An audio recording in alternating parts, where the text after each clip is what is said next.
सोचिए, क्या कुछ स्किल्स ऐसी हो सकती हैं जो डिग्री से भी ज्यादा कीमती हों? आज हम उन्हीं रेयर स्किल्स की बात करने वाले हैं जो किसी को भी कैरियर और पैसे कमाने में पारंपरिक रास्तों से कहीं आगे ले जा सकती हैं।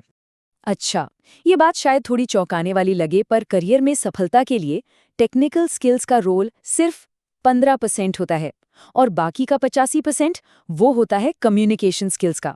जी हाँ, बिल्कुल सही सुना। और यही यही आज हमारी पूरी बातचीत का बेस है। देखिए, एक बहुत ही जरूरी बात समझने वाली है। मार्केट यानी बाजार इस बात की परवाह नहीं करता कि कोई कितना इंटेलिजेंट है या कितनी मेहनत कर रहा है। बाजार रिवॉर्ड करता है परसीव्ड वैल्यू को, मतलब आपकी कीमत कितनी समझी जाती है। इसका सीधा सा मतलब ये है कि कोई कितना काबिल दिखता है, ये ज्यादा मायने रखता है। और यहीं से ना मानसिकता में एक बहुत बड़ा बदलाव आता है। पुराना मॉडल क्या था? लोग पूछते थे, भाई इस नौकरी में सैलरी कितनी है? लेकिन आज का नया मॉडल, या कह लीजिए जो लोग सफल हो रहे हैं, वो पूछते हैं, मैं यहाँ कौन सी ऐसी रेयर स्किल्स बना रहा हूँ। बस यही सोच है जो करियर की सारी लिमिट्स को तोड़ देती है। तो आज के इस विश्लेषण में हम इन्हीं हाई वैल्यू स्किल्स को समझने के लिए एक फ्रेमवर्क देखेंगे। सबसे पहले पुराने मॉडल की कमियों पर बात करेंगे, फिर इन्फ्लुएंस, स्केल और ऑपरेटर्स माइंडसेट, इन 3 पिलर्स को समझेंगे और आखिर में बात होगी अल्टीमेट चीट कोड की। तो चलिए पहले सेक्शन से ही शुरू करते हैं, पुराने मॉडल की सीमा। देखिए, जो ट्रेडिशनल करियर पाथ होता है ना, जहां सिर्फ दिए गए काम को पूरा किया जाता है, वहां कमाई और प्रभाव दोनों की एक लिमिट होती है, एक छत होती है। लेकिन अगर कोई नतीजों को यानी आउटकम्स को प्रभावित करना सीख जाए तो उसकी तरक्की की कोई सीमा नहीं रहती। अब आते हैं हमारे पहले पिलर पर, प्रभाव डालने की स्किल्स या स्किल्स ऑफ इन्फ्लुएंस। इसका सीधा सा मतलब है कि कैसे दूसरों को अपने विजन का हिस्सा बनने के लिए तैयार किया जाए, उन्हें प्रेरित किया जाए। ये दूसरों से काम करवाने और उन्हें अपने साथ लेकर चलने की एक कला है। इसमें जो सबसे जरूरी चीज है वो है वाक्पटुता और करिश्मा, यानी एलोक्वेंस एंड करिश्मा। और ये सिर्फ अच्छा बोलना नहीं है, नहीं, इसका मतलब है अपने विजन को, अपने आइडिया को इतनी सफाई से लोगों के सामने रखना कि वो खुद ब खुद आपकी मदद करना चाहें। ये असल में विश्वास बनाने का एक बहुत ही पावरफुल टूल है। प्रभाव डालने की कुछ और भी जरूरी स्किल्स हैं, जैसे कि हाई कमीशन सेल्स, जहां कमाई की कोई सीमा नहीं होती, या फिर स्टोरी टेलिंग यानी कहानी सुनाना, जो आज के जमाने में लोगों का ध्यान खींचने की सबसे बड़ी करेंसी है। और हाँ, नेगोशिएशन की कला, जिससे ऐसे सौदे किए जा सकें जो सबके लिए फायदेमंद हों। चलिए अब बात करते हैं दूसरे पिलर की, स्किल्स ऑफ स्केल, मतलब विस्तार करने की स्किल्स। ये सिर्फ अपनी मेहनत से काम करने के बजाय अपने आउटपुट को कई गुना, मतलब एक्सपोनेंशियली बढ़ाने के बारे में है। इसमें ऐसे सिस्टम्स बनाए जाते हैं जो किसी एक इंसान के बिना भी लगातार काम करते रहें। इसके लिए सिस्टम्स थिंकिंग समझना बहुत जरूरी है।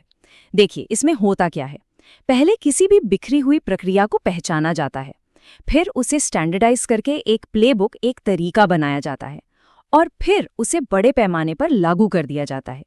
ये बिल्कुल एक ऐसी मशीन बनाने जैसा है जो आपके लिए 24 घंटे काम करती रहती है।